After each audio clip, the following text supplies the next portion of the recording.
Castine, Maine is one of America's oldest communities. It was settled in the early 1600s, and it's said to predate the Plymouth colony by about 7 years. Hi, I'm Doug, and this is my first mate Peggy. Together, we're sailing the coast of Maine in our 30-foot hunter called Lavender Love.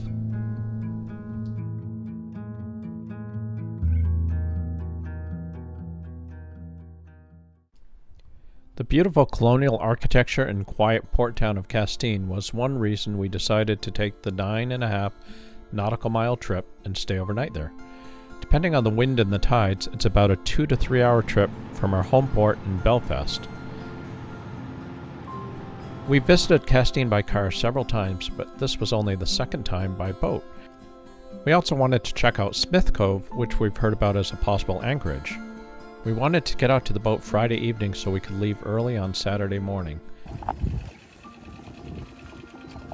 And sometimes the days aren't so pleasant. Our bags all covered so they don't get wet. The seat's wet. A little choppy out there. Past these, the dock's moving around pretty good. So we'll see what the night holds. And we made it. Everything's soaked on top, but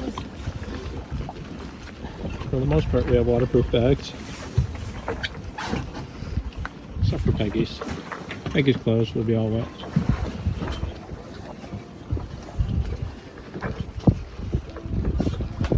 We're rolling. A rolling night. Then, after a rocky night sleeping or trying to sleep, we woke up to this. So I think probably the last couple hours were pretty calm. Other than that, we were bouncing around all night long.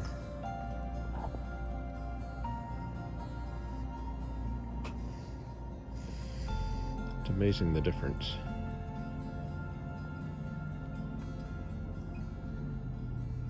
We waited it out a little bit for the fog to clear, and then we got our things ready and headed out to Castine.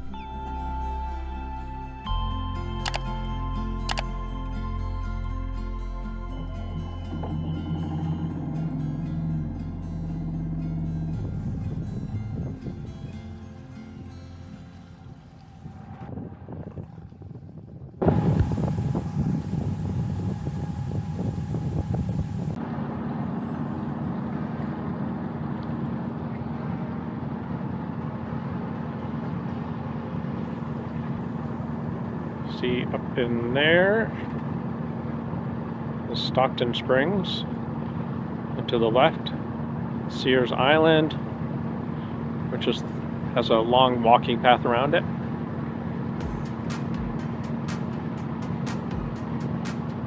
Somewhere out in the distance there is Blue Hill. Oh, maybe that's it. Maybe I pointed to the wrong place. I think that's Blue Hill up in there. And Islesboro splits Penobscot Bay. So we're coming around to the other side of it.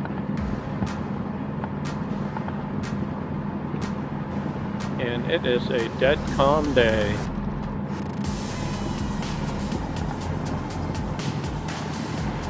Got Belfast Harbor in the background.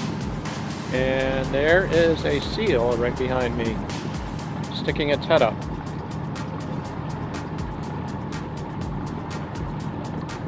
Seals are a pretty common occurrence.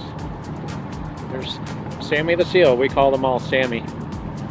Right behind us, poked his nose up.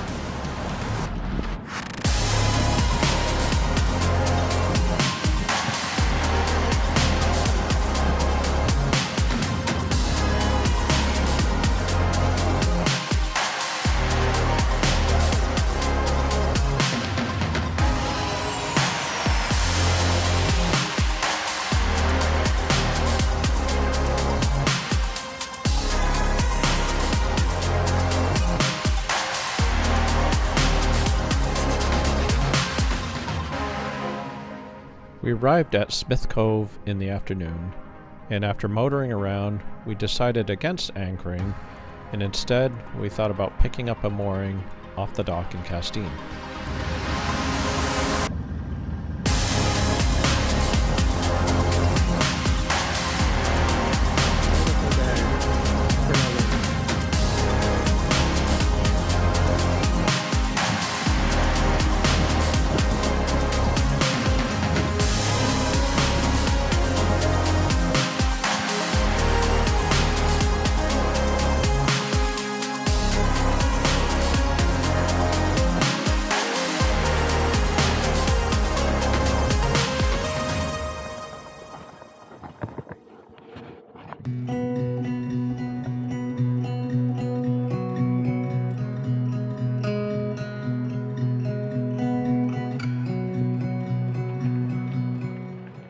Alright, now for a little history lesson.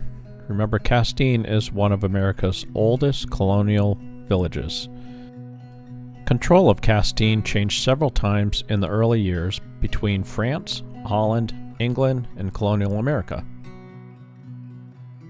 It was a key port city for colonial America.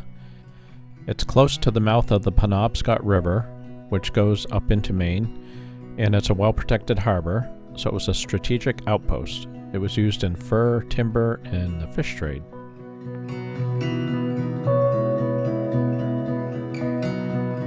Now keep in mind that the oceans, rivers, and lakes were the highways until about the mid-1800s. The few roads that they had still had to cross the waterways, and they would also get muddy and snowy and make them impassable at times. Castine had a time of prosperity between the War of 1812 and the start of the Civil War in 1861 from its fish, salt, and shipbuilding. It's said that in 1850, Castine had the second highest per capita wealth of any city or town in the U.S. From its early days as a trading post to the struggles for control during the battles of early America, Castine's story is truly one of resilience and endurance. Fast forward to the present day, and Castine stands as a living museum, preserving its colonial heritage. It's also home to Maine Maritime Academy, one of 6 non-federal maritime academies. Its charming streets and well-preserved historic homes make Castine a must-see destination, whether by boat or by car. After our relaxing overnight adventure, it was time to head back home.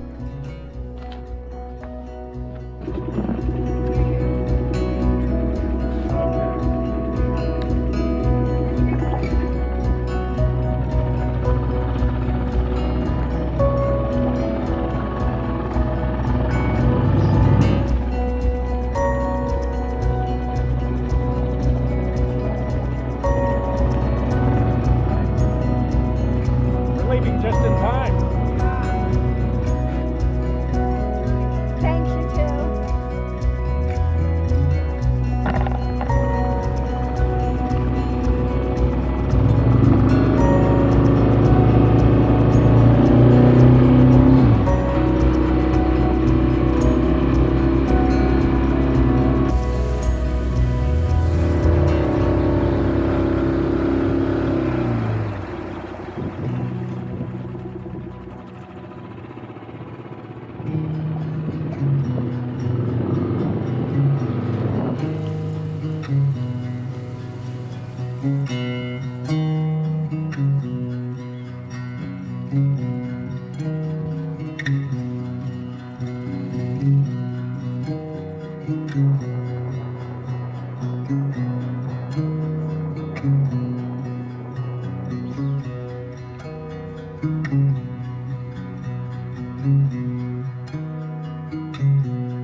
Thanks for watching, everyone, and I hope to see you in the next video.